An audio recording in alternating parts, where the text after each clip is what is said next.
विद्यार्थियों, अभी मैंने आप लोगों को पहले वीडियो में विराम चिन्ह संबंधी जो बातें बताई और विराम के चिन्ह दर्शाए। अब उन चिन्हों को एक एक कर क्रमशः मैं आपके सामने प्रस्तुत कर रहा हूं। आप देखिए कौन सा चिन्ह है, उस चिन्ह का कब, कहां पर, कैसे प्रयोग किया जाता है और उसके प्रयोग से किस तरह से अपने वाक्य में शुद्धि आती है, वाक्य सही बनता है, स्पष्ट बनता है। देखिए तो यहां पर सबसे पहला चिन्ह है आपका पूर्ण विराम, जिसे अंग्रेजी में फुल स्टॉप कहते हैं। ब्रैकेट में इसका चिन्ह देख रहे हो, खड़ी पाई का। इस चिन्ह का प्रयोग कहां किया जाता है? जब आप वाक्य लिखते हो, कोई वाक्य पूरा हो जाता है, जैसे मैंने पुस्तक पढ़ लिया, राम विद्यालय गया, वाक्य पूरा हो गया, तो वहां पर इस चिन्ह का प्रयोग किया जाता है। देखें यहां पर आप, जब वाक्य खत्म हो जाता है तब वाक्य के अंत में पूर्ण विराम लगाया जाता है। जैसे उदाहरण देखिए, राम खाना खाता है, ध्यान से समझिए सब लोग। मोहन स्कूल जाता है, राम का दोस्त मोहन है, मैंने अपना काम पूरा कर लिया है, तुम विद्यालय कब जाते हो, मोहन स्कूल से कब आता है। इस तरह के वाक्य जो हैं, जिनसे वाक्य की पूर्णता प्रकट हो जाती है, तो उसके अंत में चिन्ह लगा दिया जाता है।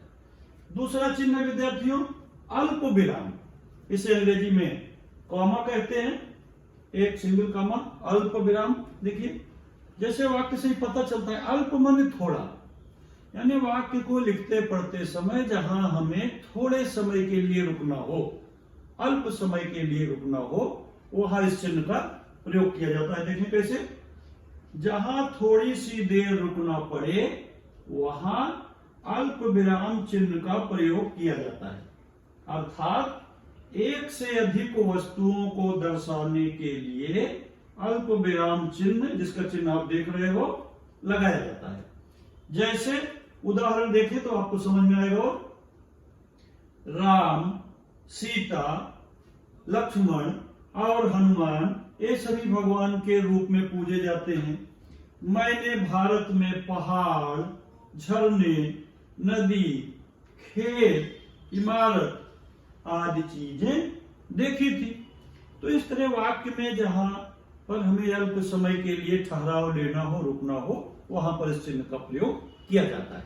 दूसरा चिन्ह है, तीसरा चिन्ह है उपविराम, कोलन चिन्ह।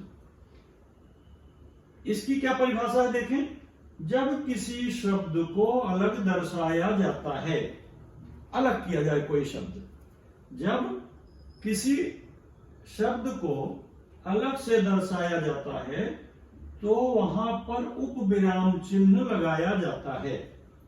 अब इसका चिन्ह देख रहे हैं, ब्रैकेट में चिन्ह दिया गया, दो बिंदियां, वहां पर इसका प्रयोग किया जाता है।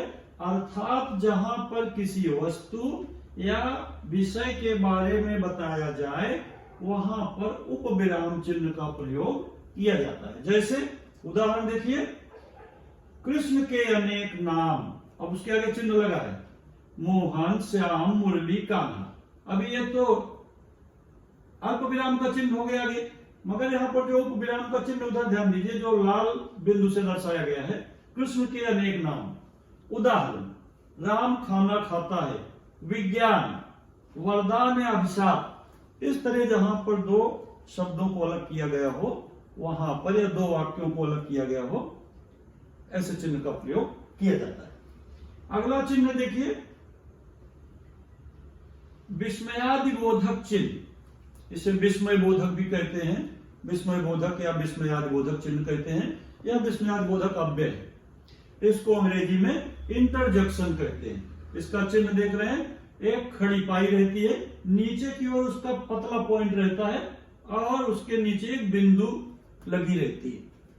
विस्मय बोधक चिन्ह, अंग्रेजी में इसे इंटरजेक्शन कहते हैं। इसका प्रयोग कहां किया जाता है, मैं अनेक जगह पर इसके बारे में बताया हूं आपको पिछले वीडियो में। फिर से देखिए, वाक्य में जहां पर हर्ष, विवाद नहीं, विषाद, विषाद माने दुख, यहां पर गलत छप गया प्रिंटेड, हर्ष माने खुशी, विषाद, विषाद माने दुख, विस्मय, घृणा, आश्चर्य, करुणा, भय, घृणा इत्यादि भाव दर्शाने हो या उनका बोध कराना हो तो इस चिन्ह का प्रयोग किया जाता है। विस्मयार्बोधक का चिन्ह यानी हर्ष, शोक, क्रोध, घृणा, भय, विस्मय, जुगुप्सा आदि मनोभावों को प्रकट करने के लिए इस चिन्ह का प्रयोग किया जाता है।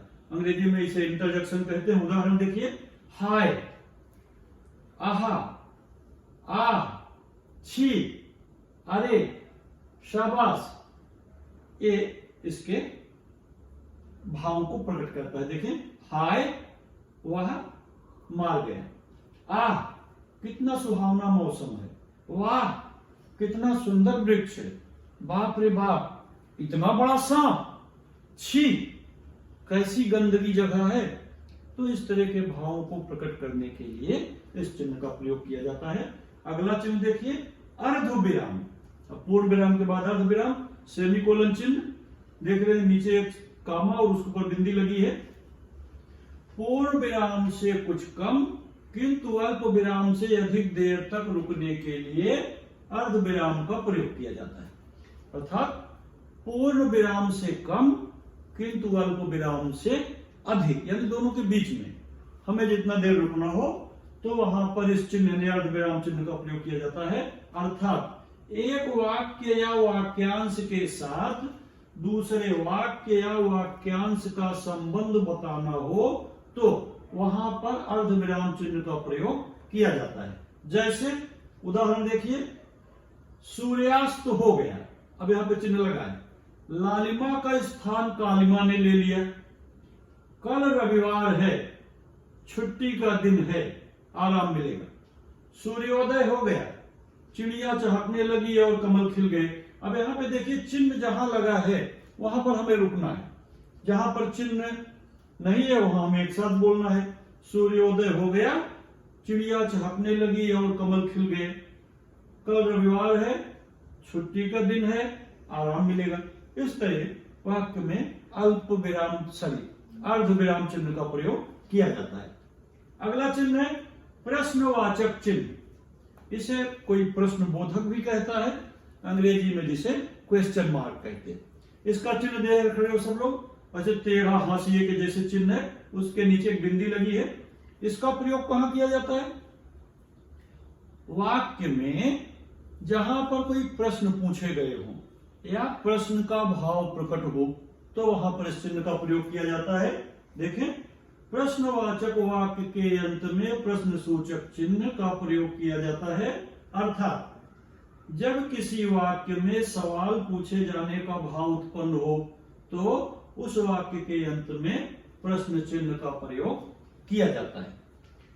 इसमें देख रहे हैं कहीं कहीं पर थोड़ा सा मात्रा का दोष दिख रहा है, थोड़ी सी गलती दिख रही है बच्चों, तो उधर ध्यान मत दीजिए। मैं उसका वाक्य का मैं शुद्ध रूप बोल रहा हूं, आप उधर देखिए। उदाहरण देखिए, जैसे वह क्या खा रहा है, राम बाजार से क्या लेकर आया था, सीता के पिता का क्या नाम था, शिव कौन थे। तो इस तरह के प्रश्न चिन्ह, जहां पर प्रश्न होगा वहां इस चिन्ह का प्रयोग होगा। अगला देखिए, योजक चिन्ह, अंग्रेजी में जिसे हाइफन कहते हैं, डैश का चिन्ह दिख रहा है ब्रैकेट के अंदर। इसका प्रयोग कहां होता है? देखिए, दो शब्दों में परस्पर संबंध स्पष्ट करने के लिए तथा उन्हें जोड़कर लिखने के लिए योजक चिन्ह का प्रयोग किया जाता है। जैसे उदाहरण देखिए, वह राम सीता की मूर्ति है। फिर से देखिए, वह राम डैश सीता की मूर्ति है। सुख दुख जीवन में आते रहते हैं, रात दिन। एक तरह से भी समझिए, जहां पर दो परस्पर समान या परस्पर विरोधी शब्द आए, परस्पर समान या परस्पर विरोधी, सुख दुख, रात दिन, माता पिता, ऐसे शब्दों के बीच में भी इस चिन्ह का प्रयोग होता है। देखिए, रात दिन परिश्रम करने पर सफलता मिलती है। देश के जवानों ने तन मन धन से देश की रक्षा करने के लिए प्रयत्न किया। तो इस तरह से इसका प्रयोग होता है। अगला चिन्ह है कोष्ठक चिन्ह, जिसे ब्रैकेट कहते हैं। देख रहे हो, दोनों ओर से ब्रैकेट बना हुआ है।